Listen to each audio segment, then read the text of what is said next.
I might not be telling you anything that you don't already know. So I do apologize if any of this is repetitive.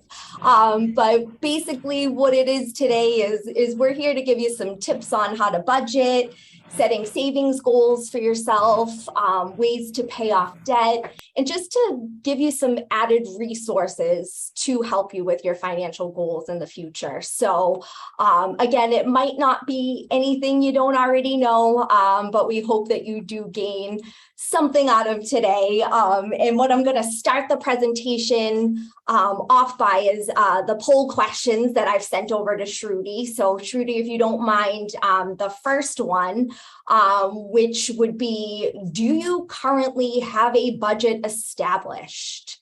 So yes, just making sure I'm on the right track is why you're here today, or no, you need some assistance.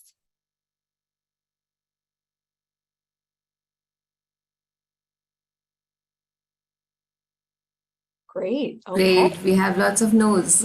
Nice. Wonderful. That's great. So you'll certainly hopefully find this useful. And then in the second poll question, I would like to know, in the event of an emergency, do you have at least $400 saved for an emergency?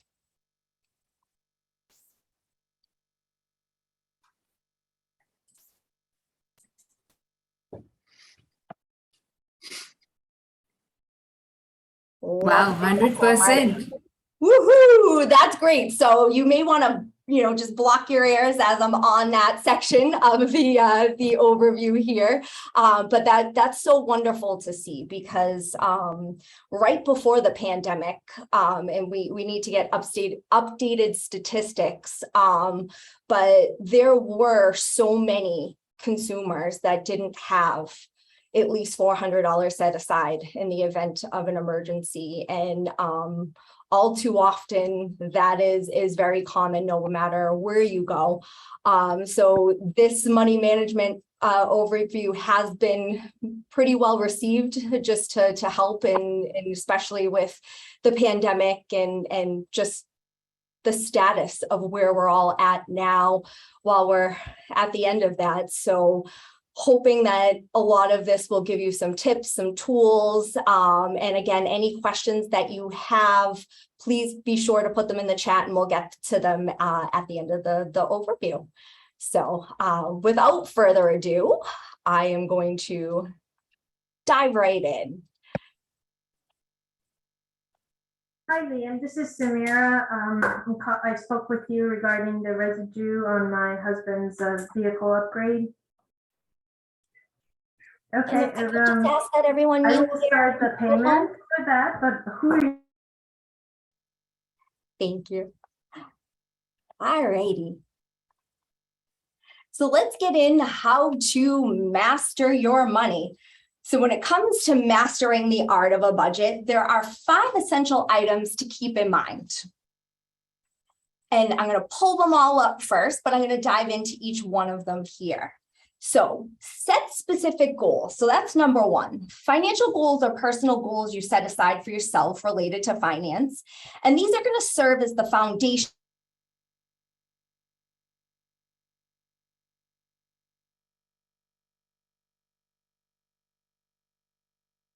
3 common termed goals. And what those are short-term financial goals. And these can be accomplished in about anywhere from 6 months to 2 years, so up to 2 years. There's medium-term financial goals, which can be accomplished in up to 5 years. And then there's long-term financial goals, and those can be accomplished in more than 5 years. The next thing you want to do or keep in mind is to pay yourself first. Rule of thumb is that you put away at least 10% of your after-tax income to start your nest egg. But if you can't do 10%, start small, whether it be 2%, 5%, and just work your way up. But you want to at least put that 10% away if you can. The next point is maintain an emergency fund. And it was so great to see that all of you already have this. So like I said, you can block your ears, you don't have to listen, but just in case, An emergency fund is a separate savings or bank account used to cover or offset the expense of an unforeseen situation, which we all know too often that can happen. But these shouldn't be considered a nest egg or even calculated as part of your long-term savings plan, like for a new car, or a house, or a vacation.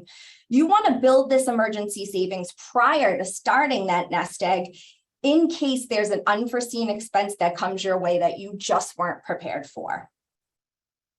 The next one is paying off credit card debt. So very common with American consumers, but getting rid of any unsecured debt is certainly going to free up funds and allocate your monies elsewhere. So it's going to give you a little extra cash when you pay off that credit card debt. So an example of an easy approach to accomplish this is something called the snowball method. I don't know if any of you have heard of this, but the snowball method is a debt repayment strategy that will focus on paying down the account that has the lowest balance first. So as you direct your larger payments towards that lower balance, you're going to continue to make your minimum payments on your other accounts. So once that debt is paid, so that lower balance that you started with, once that debt is paid, you take the money you were putting towards that payment and you roll it into the next smallest debt that's owed. So now you're going to work on your next credit card. So ideally, the process would continue on all of the credit cards that you have that have balances until they're all paid off. So that will help you pay off that credit card debt and really be a master of your money there.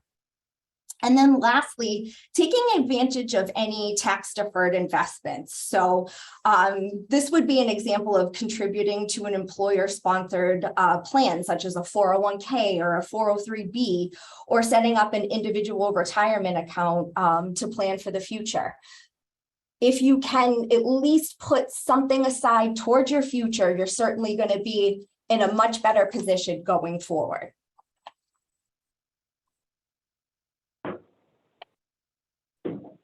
Now, before discussing the basic guidelines that will assist you in achieving your financial goals, I want to clarify what a budget actually is. So a budget is a way of planning and tracking income and expenses, right? Now, why have a budget, you ask? Well, it's going to help you determine what your financial goals are. And having a budget is essentially a plan created to achieve those financial goals. So that's why it is so important to have a budget, or at least follow something similar to a budget. Now, to discuss some budget guidelines to help you if you don't have a budget, which it looks like some of you need some tips on how to start. We hope that this helps. But these are some budget guidelines that are provided by a DCU partner named Balance, called Balance. So their recommended budget guidelines are here in this pie chart. And what we're going to do now is break it down a little further, diving into each one. So starting with housing expenses. So of the recommended budget guidelines, it's recommended you spend no more than 35% of your net income on housing. Now, depending on whether you rent, own, that could include your rent payment, your mortgage payment, utilities, taxes, insurance, any HOA fees or maintenance that may go along with it. So what they ask or suggest is that you put aside 35% of your income towards those expenses there. The next one, which you're all doing a great job of, is putting money aside for savings. So it's recommended that at least 10% of your income, or more if you can, is put towards your savings. By putting at least 10% of your income away, it will make you less likely to spend, which is a good thing, and it will help build towards a savings in the event of an emergency. So prior to preparing for other goals, it's always advisable that you have at least 3 to 6 months of income saved in an emergency fund before you start to look to build towards your nest egg or having any long-term savings goals. So it's always good to keep that in mind with your emergency savings and really work towards that goal. It's recommended that no more than 15% of income go to costs associated with transportation. Now, this can include public transportation. So if you take the train, the bus, hopefully you're not taking the train these days with the MBTA the way it is.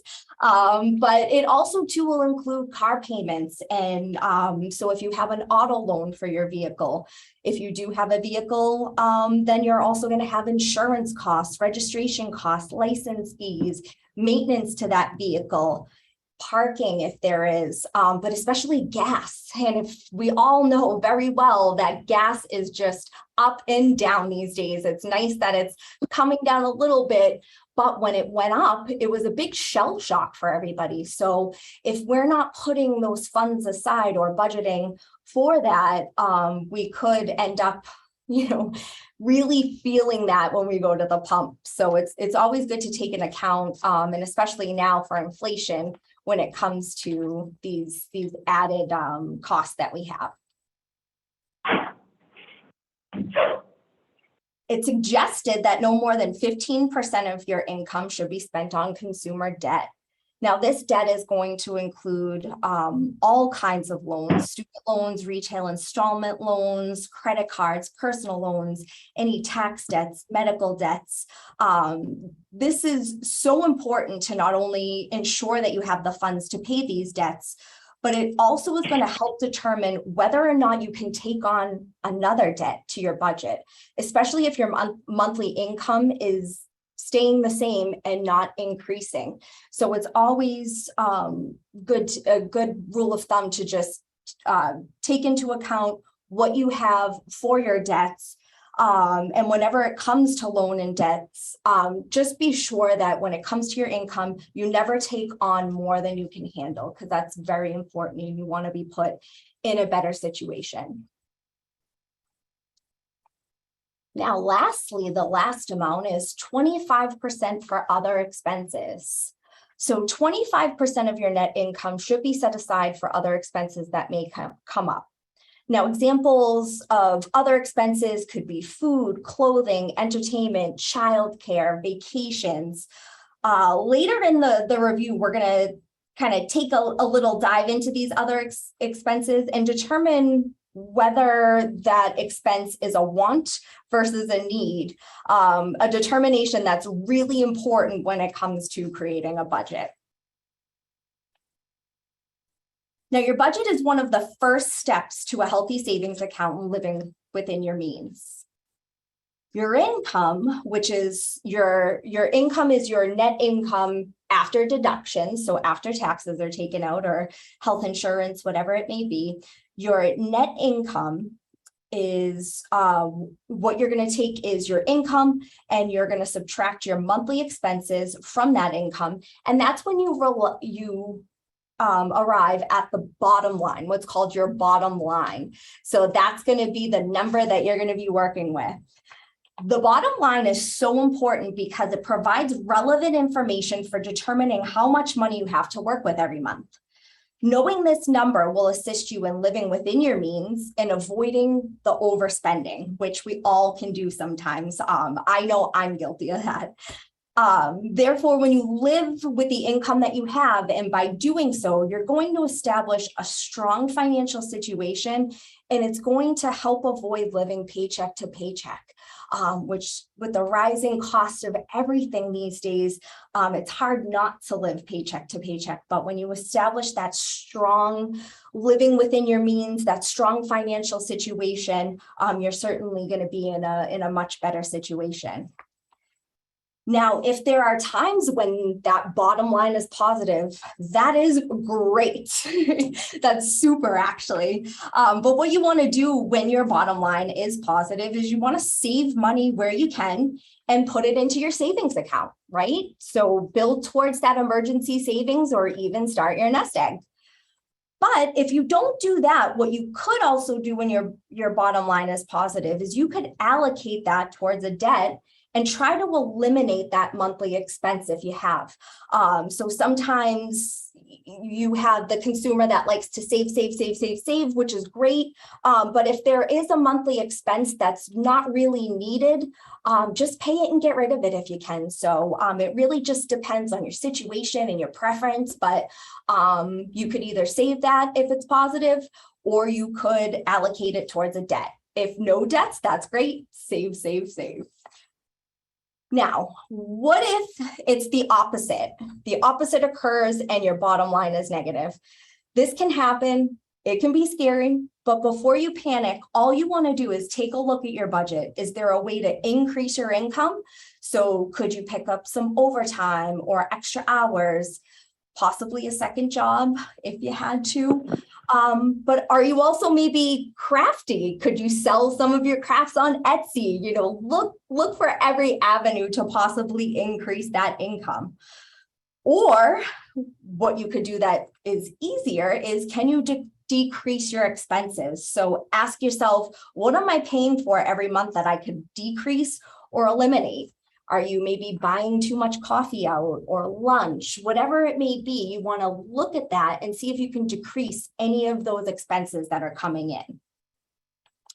Now, though both increasing income and decreasing expenses are the true ticket to bottom line success, it's really not always possible. So, which is the easiest way to accomplish that is to assess your expenses, assess your spending and savings habits on an annual basis, or even more of a regular basis if you can, or whenever there's a new financial change in life too. You know, did you maybe not get the raise you anticipated this year because of cutbacks? Or, you know, if anything were to change, you always want to go back to your budget and see where you can make a change and make a difference so that you are in a comfortable place. What it truly comes down to when creating a budget or having a consistent bottom line, it's determining the wants versus the needs and what is absolutely necessary in your life. So we're going to talk about that. Wants versus needs is always an exciting one. So earlier when I was breaking down the 25% for other expenses, I had mentioned wants versus needs and how these both can fall in the other expenses category. In that category, we saw childcare and vacation listed. Well, childcare is a need, I feel. And then a vacation is more of a want. Even though we really need that vacation, it is more of a want. So you want to look at needs, and needs include things that are necessary for shelter, warmth, safety, sustenance, such as groceries, transportation, childcare, housing expenses, utilities, clothing, phones, etc. But wants would be more of buying coffee out, lunch, the latest iPhone, going to the movies, concerts, hair and nail salons, sporting events, fancy cars, trendy outfits. You know, those are really wants. But when you break it down to differentiate between the two, yes, a house is a need, right? But a mansion is a want. A warm winter coat is a need, but that expensive brand jacket is a want. So it's really just differentiating between the two, and maybe taking a step back from your wants and just focusing on a smaller cost when it comes to what it is that you want or need.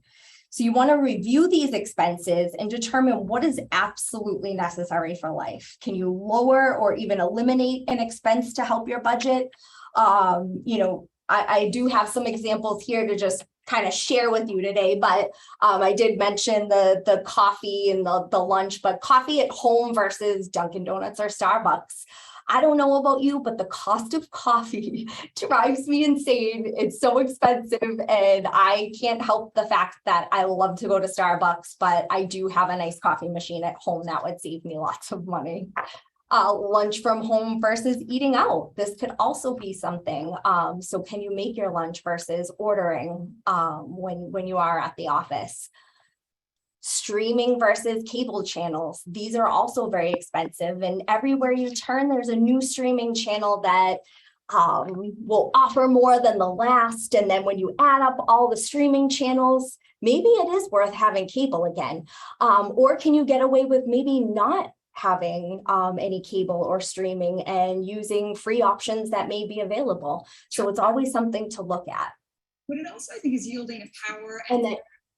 And then using a grocery list versus buying as you go, that's always very helpful in making sure you save money because you're not overbuying because you think you may need something at home. So it's always good to go through what you have before purchasing something. And they also say don't go to the grocery store hungry because that could also be your worst enemy. So those are just, some examples, some very basic examples of wants versus needs, but it's always good to just evaluate what you have for wants and needs in your financial situation when it comes to your budget and what is extremely necessary. So now that we've identified wants and needs, is there a want or a need, or can you identify 3 items you can give up today that are not wants and that are wants and not needs, excuse me. So identify 3 items today that you can give up that are wants and not needs. So now thinking about that, can you identify a monthly bill or a monthly expense that you have that can be reduced by eliminating unused features? So is there something, do you have maybe too many streaming channels that you don't need, and maybe you could eliminate one of those and save some money month to month? Now, in taking all of that in, and I know it's information overload, but in taking in all of what we discussed into account, can you identify one short-term goal that you have or that you want? So again, the short-term goal is a goal that is going to be fulfilled in up to 2 years. So let's put that goal into effect. So within 3 months, I want to save $500 so I can buy a new laptop. Or it could be within 3 months, I want to have $500 so I can have an emergency savings in the event that I need it. It could really just be saving up for one of those wants. It could be that vacation that you may not need, but you really want, but you really need for your mental health. That could be a short-term goal depending on where you're going. So set that within 3 months, I want to save X so I can have X. So keep that in mind. Now I want you to think of one long-term financial goal that you may have and that you want to create, and think to yourself, it may take longer than 1 year, but I would like to save $10,000, at least $10,000 to have a down payment towards purchasing a home. It really, a long-term goal could be anywhere from a home. It could be a brand new car where you're putting a lot down on that car. It could really be whatever you see fit for your goals and your financial needs. And just look at those goals and what it takes to get there. So you definitely want to plan that out. And hopefully this next sampling of budget worksheets and the resources I'm going to speak to help you get there. So these examples are excerpts from Balance and their worksheet and what they provide, which this I will send out to everyone along with all the other resources that I talk about today. So I'll send a follow-up just to share all of these resources with you, and you can certainly use them however you see fit, but I always like to put little snapshots in here just to kind of give you an idea of what it may look like. So when we're looking at these worksheets, first thing you're going to do is you're going to set those goals. So the goals that we were just mentioning, you're going to put those down. Okay. So what's your short term? What's your midterm? What's your long term? And then you're going to set a target date. When do I want to achieve that by? What do I need to get there? And then what do I have? So you're going to list those out so you can see them. This one's always fun too, your net worth. So what you're going to put on your net worth section is what you have deposited into accounts. If you do have any 401ks or IRAs or any investment accounts, whether you own any real estate, automobiles, anything that you own, you're going to put on your asset sheet on the left. So what is owned? Then on the right-hand side is what you owe. Unfortunately, that doesn't escape us. So if you do have a mortgage on the real estate you own, you want to put that down. Any credit card debt, student loans, do you own a car and have a loan on that? You're going to put any of your trade lines on here that you owe, and you're going to list them all down to get a total. In here, you're going to put your essential expenses. So these are going to be the big ones. These are going to be the needs in a way. So you're going to put your housing expenses, your food expenses, any insurance, medical care, child care. I'm a dog mom, so I have my pet care on there. Miscellaneous, so it's any banking fees, which hopefully you don't pay any banking fees. Please don't pay banking fees. Any taxes, anything like that, you're going to put on this essential expenses. It's just going to list them out for you. And obviously gasoline is a big one, right? Gas is going to be on there. That's a huge cost these days, but listing all your essential expenses, what is a necessity is going to be on that page. Your discretionary expenses, so these are the more of the wants, but could be needs. So these are going to be any beauty care, any streaming services, dining out, vacations, travel. I don't agree that pet care is on here. I feel like that should be an essential one. But anything that could maybe be eliminated from a budget, those will go on your discretionary expenses, because this is where we're going to balance out. Now, the most important part is your monthly income. So this is going to be your source of income. So where you're receiving your income from, you're going to list that on here. And just any form of income that you do have will be listed on that. And then you always, good rule of thumb is you want to, if you can, this is a great exercise to write down any unsecured debts that you do have out there. So whether it be a credit card, a personal loan, I even say write down your secured loans too. It's always good to know who the creditor is, what the interest rate is, what the monthly payment is, and the balance that you have to pay. Because this is also too going to help with that snowball effect when you can pay the lowest balance off first when it comes to credit cards. But it also too is going to give you an idea of what other opportunities are out there for interest rates and to save money, because you could refinance a car loan, refinance a mortgage loan, refinance a personal loan to a lower rate if available.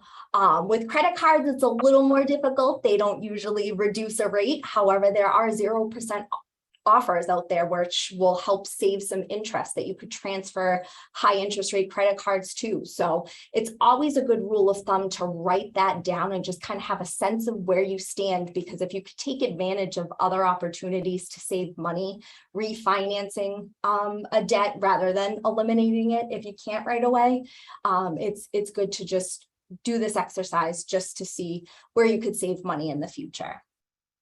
Unfortunately, interest rates are on the rise, but definitely, do that, but know that it may not be the best rate today, but tomorrow it could be different. So, and then this is where we're going to get that bottom line. So we have our monthly net income, we have our essential expenses taken out, our discretionary expenses taken out, our total debt payments taken out, and the total debt payments, these are just going to be your monthly. It's not going to be your total.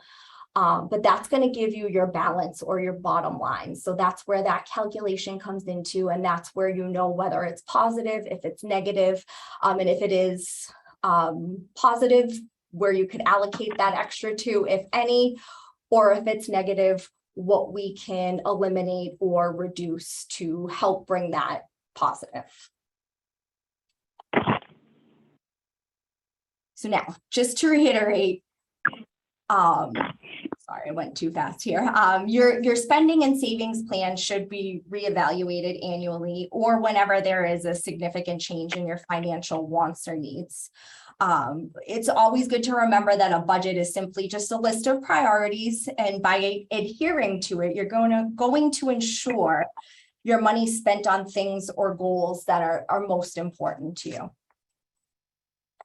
Now, if the amount that you're saving falls short of the amount that you need to save and reach your goals, one thing you want to ask yourself is, could you delay the target date of any of your goals?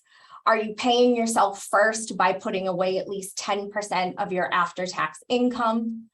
Could you increase the amount you're saving by earning more or spending less? And did you set reasonable and achievable goals? That one's always big. You do want to make sure that your goals are set to your current financial situation in the event that, something changes. So you do want to be very reasonable about your goals. But it's not to say you can't dream big, certainly dream big, but you don't want to be upset when you don't hit it. Because you do want to recognize that plans can always change, and that if that does happen, you want to avoid becoming disheartened if you don't achieve that goal, and that you need to make a change. All you need to do is just really reevaluate your plan in the light of your current situation and work to get it back on track. So one additional reminder that I always like to give whenever I'm talking about a budget is, aside from being disheartened if something doesn't go right, you also need to celebrate your successes in reaching your financial goals. It does happen. You can do it. So it's always good to celebrate those successes. And I really feel that will inspire you to continue your efforts. And then you can set your sights on more, right? Maybe your next goal is to become a millionaire. So, dream big, and just don't be down if you do need to reassess, but you will get there. So what resources are available to you to help assist in all of your goals, all your budgeting goals, your financial goals, just your financial freedom all around? There are numerous resources available to assist all consumers in achieving any of their financial objectives. So these resources that I'm going to share with you are popular with consumers. We don't endorse them or have any paid sponsorship with them. I just like to always mention that it's simply just resources that are available and what's popular out there. It's always advisable to do your own research or to even ask your own financial institution what they have available in this space, because every financial institution is so different in what they offer and what they provide to their customers. So it's always good to just say, hey, what do you have out there for budgeting or that could help me in achieving my financial goals? It could even be refinancing a loan that you have with them, whatever it may be. It's always good to just look into these resources and really research and explore the best option for you.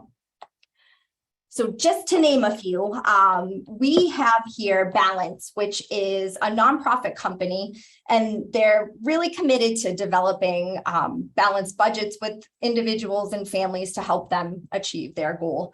And they are one of our partners and where we did get those guidelines from. But one thing I always like to mention about Balance is they offer consumers financial counseling and education services, and these help them really achieve their financial independence, which is pretty great.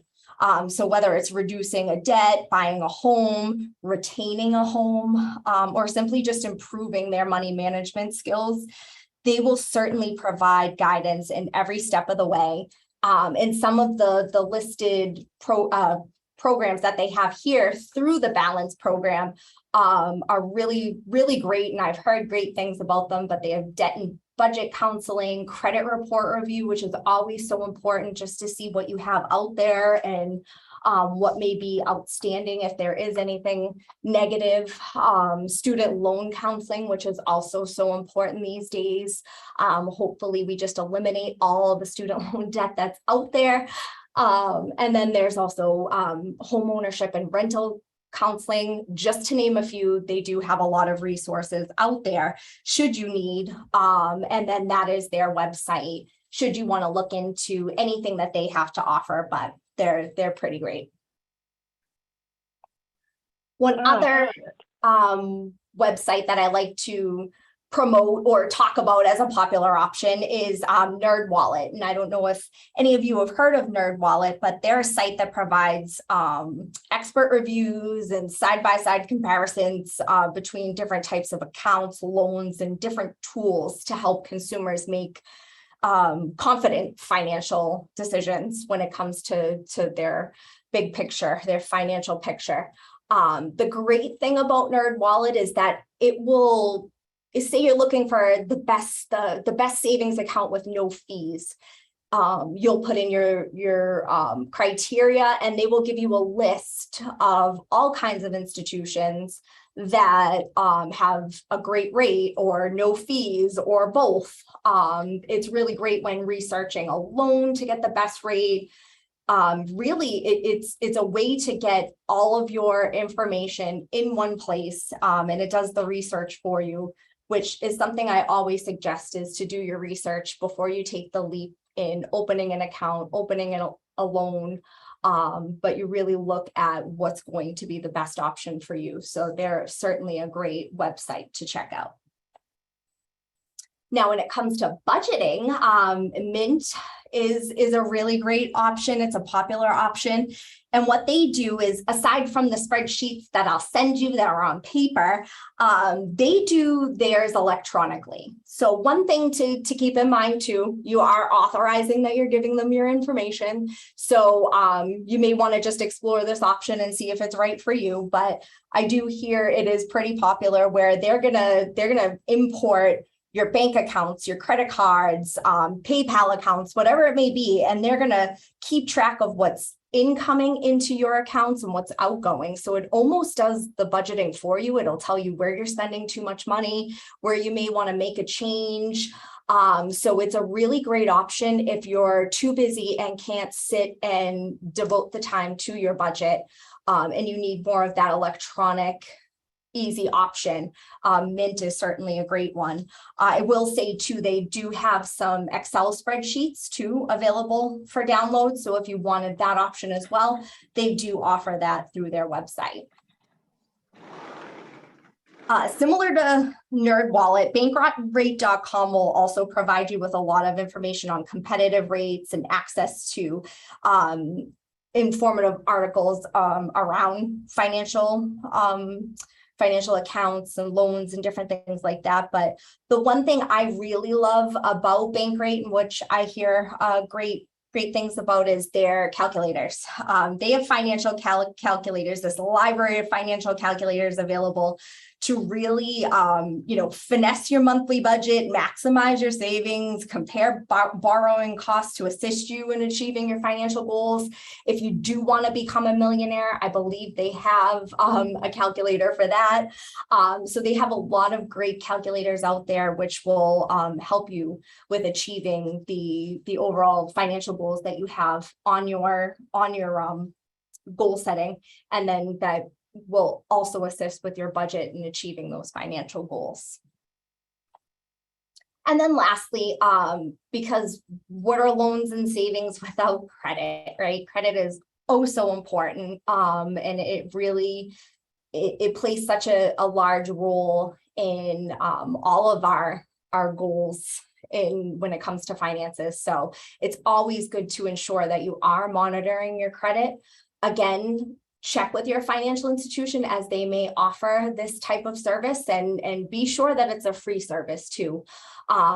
If you are looking to have a monitoring service, Credit Karma is a popular one out there. And what they do is they pull the scores and reports from TransUnion and Equifax, which are two of the three credit bureaus that are out there. But it's a good tool to not only keep track of your score and where it stands, but it will also, you be able to see the trends in your credit score, why it's going up, why it's going down, if there are any inconsistencies or errors that you need to research or explore a little further. It's always good too, as an added level of protection when it comes to identity theft. There's so much fraud that's going on all around the country right now. So it's always good to have some sort of monitoring service or know where your credit score stands, so that in the event there is a large discrepancy or you see a large drop in your credit score, it's a red flag to then call the credit bureau and dive into that a little deeper on how to solve it. But again, research with your institution, see if there is an option that they have if you're not already using it. But Credit Karma is one that is pretty popular out there. So I tried to keep it into the 40 minutes. I hope I didn't go too fast, but I do want to turn it over now for questions and see what I can help answer for everybody. Awesome. Thank you, Kim. This is excellent. And I see the chat that people are really loving the resources that you shared. You're welcome. And again, I will send all of these out too. So if you didn't get a chance to write them down, I do have it all ready to go. So I will provide that with Shruti. Yeah. And there are, I think, 2-3 questions in the chat, but I would also recommend, ask you all that you can raise your hand and we can take those questions also. So the first question is from Monica. She's asking about the pay yourself first. I think that's what you mentioned earlier in the slides. So are you referring to strictly retirement or put away 10% for anything? So very good question, Monica. And I do know it can be a little misleading to where it falls in that, because it always stops me too. But I'm referring to putting the 10% away for anything. So your short-term, long-term goals, your emergency savings, eventually your nest egg, and then maybe do a little more for the 401k or retirement, whatever it may be. It's always good to start early. I know we don't always have that opportunity to start so early to save towards our retirement, but if you can, once you've hit that emergency savings, I would say set one of your goals to be saving for retirement. So have that be a long-term goal and then start putting a little bit of funds aside for that. But with the pay yourself first, it's strictly to build up that emergency savings and then to have that nest egg too, if you do need to supplement a want that you have in the future. Or to Shruti's point, frequent Costco trips too. So I know I'm guilty of that as well. It's such a pain, you go there for just 2 or 3 things and then you come out with a cart full and a big bill. So I curse myself for that. Yeah, and Taisha is asking what's a good rate? I think this is so that's a very good question. And I think it all depends on what you are looking for. So if it's a car loan, when it comes to a rate, you want to be paying, ideally less than 4% if you can, depending on your credit score. Good to excellent credit is over 700. So you have a right to fight for those better rates in the under 4%. But unfortunately, in the environment we are in, the prime has gone up, which means our interest rates are on the rise. So to have that competitive consumer loan interest rate may be hard to find, but hopefully there's light at the end of the tunnel. But when it comes to a car loan, you want to be under that. You certainly, when it comes to credit cards or personal loans, you want to be well under 18%. You don't want to exceed that, but I would say a really great credit card rate, which is hard to find these days.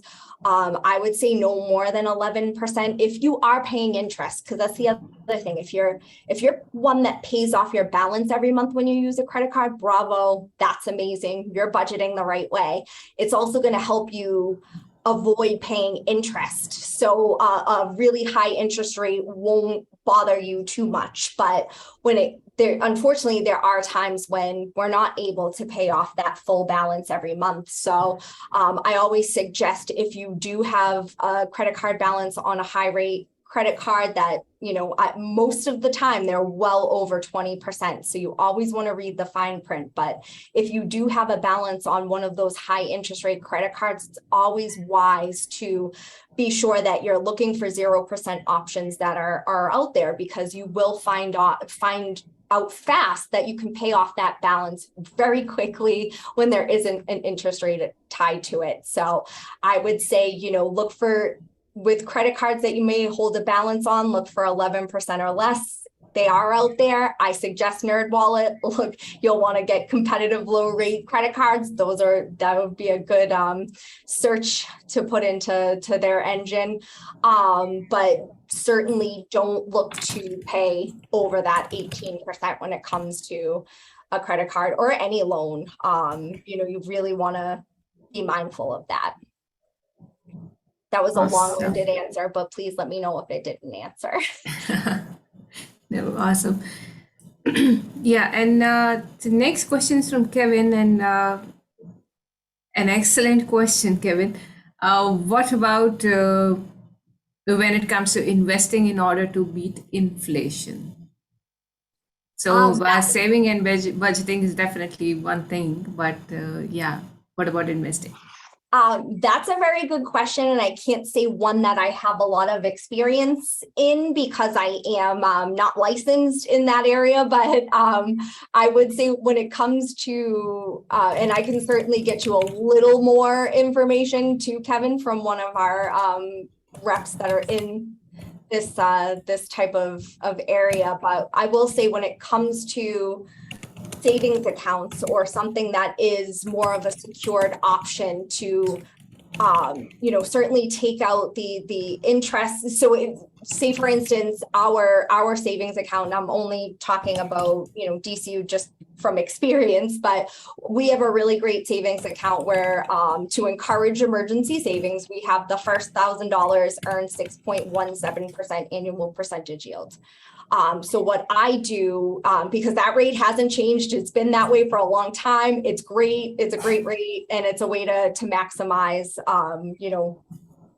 interest. So I always suggest to members, if you have the $1,000 in there, every month you pull out that interest that you earn, so that $1,000 can continuously earn that high interest rate, and then you take that interest and you put it into something else that's earning even more interest. So it's basically playing the game. If there's limit requirements to one of your savings accounts in order to earn a great rate, play the game where you pull the interest out and you put it somewhere else to make more money. So then you can just maximize all the interest rates that you're getting on any of your secured savings accounts. When it comes to investment options and retirement options, when it comes to what's good for taxes and such, or what to invest in to beat inflation, these are questions I'm going to take back to my licensed team and see what they're saying to their members about this, because I also too would love to know what they're suggesting out there. I know when I spoke to them last and was complaining about my 401k, they said, just do me a favor and don't even look at it, because it will drive you insane, but it will rebound. So I will certainly take the question from you and also Susu to really get a better idea. And also too, I might even be able to get one of them to come to another lunch and learn and maybe talk about investing and what to do when it comes to your 401k or what other investments you may have out there. So I can certainly bring that to the table with Shruti. We could talk offline about that. Oh, But yeah, it seems that'd like be that might great. be another great topic and probably better than this one even to really get a great sense of what options are out there when it comes to investing. Perfect. That sounds so good. Yeah, definitely. We should look at planning that event as well. Then we have another question from Susu. She wants to know about the retirement options. What is good for tax deduction? Yes. So the question from Kevin and the one from Susu, I'm going to take back to the team and Yeah. definitely start up that conversation to get another workshop going soon Yeah. on this topic, because it's definitely a good one. Yeah. And Taisha wants to know if you do any workshops on investing or Yes. college funds. We do have digital investments, which is a team that is part of DCU that we can certainly have come and do a workshop. And I will definitely talk to them about that. And then when it comes to college funds or how to save for future schooling, they can certainly discuss how to save for that too, and what options are out there in regards to investing, which in turn will save for college funds in the future. But we also too have a partner in Student Choice, which I will also send in my follow-up with all of the resources. But Student Choice is our lender, where it's actually DCU is a part of Student Choice.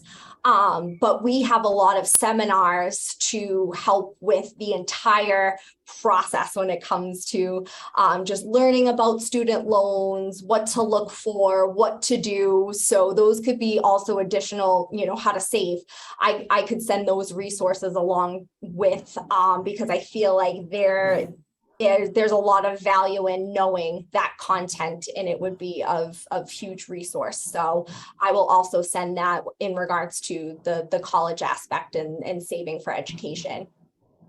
Wonderful. You're a resource house today for us. I Awesome. may not know it all, but I know how to get it. Awesome. And we another question from Ginny or Guinea. I don't know if I'm pronouncing it right, but yeah, if I don't say this right, please go off mute and tell me. She's saying that she recently took on managing her elder mother's finances due to her health concerns. So do you have any advice on resources for streamlining the management of multiple personal budgets? Yes, so it all depends on your comfort level when it comes to budgeting, whether you're comfortable with using a resource like Mint, where you can plug everything in and the system will do the work for you, or whether you're more of a spreadsheet, I'm going to plug everything in and just kind of do it myself. But what I would suggest is when it comes to managing multiple finances, sometimes it's good to just know what in whole is coming in and what's going out, and just to keep track of writing everything down. I know when we go back to that worksheet, when I was saying it's a good practice to just write down all the debts, all the expenses. It just makes it easier to go through each month and say, okay, was this paid? Did I pay this? Did I take care of that? What was this bill? It's never going to be an easy feat when you have more than one household that you have to manage when it comes to finances. But if you could take some of the burden off yourself by combining it and having it in one location, that's certainly my suggestion to you. But in my personal opinion, I would say it's probably best to not go the electronic route. Maybe use a spreadsheet to just kind of plug in what's here, what's there. It just makes the process easier when you're eliminating an expense off your mother's finances. And you could just easily get rid of it and just kind of keep track. And then you have a spreadsheet for you, a spreadsheet for her. It makes it a little easier. But there's also that option of, even having two electronic budgets, but it is certainly going to be quite the challenge to have two. But my suggestion would be to, definitely be detailed in each set of finances and list out everything that is coming in and everything that's going out, just so you have at least an easier way of locating it and also managing it, because you have it in one spot. So I don't know how helpful that was, Ginny, and I apologize, but I certainly, I will also too be providing my email along with all of these resources. So if you want to talk offline about how I can help you kind of manage that, I would certainly be happy to do so. But sometimes it's just as simple as writing it down, just wherever that may be, is really up to you on what's going to be easiest for you as well. Okay, that's perfect. And I'm sure that you'll get a lot of emails from the team here. Wonderful. It's yeah, we're just about time, so it'll be we'll look forward to your resources, and we'll make sure we send it to the team. And thank you so much for your presentation. This is so wonderful. I see that in the chat as well, but I think we really learned a lot, and looking forward to partner with you on other events as well. Wonderful. And I appreciate all of you taking the time out of your day to listen. And certainly any questions that you have as a follow-up to this, please reach out. Don't hesitate. And I look forward to bringing you even more information as it comes, especially when it comes to investing in all of that, that fun stuff that I don't know anything about.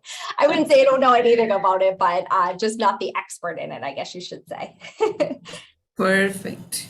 Thank you so much, everyone. Have a great day, rest of the day, and a nice week and coming up. Thank you. Thank you. Bye-bye. Bye.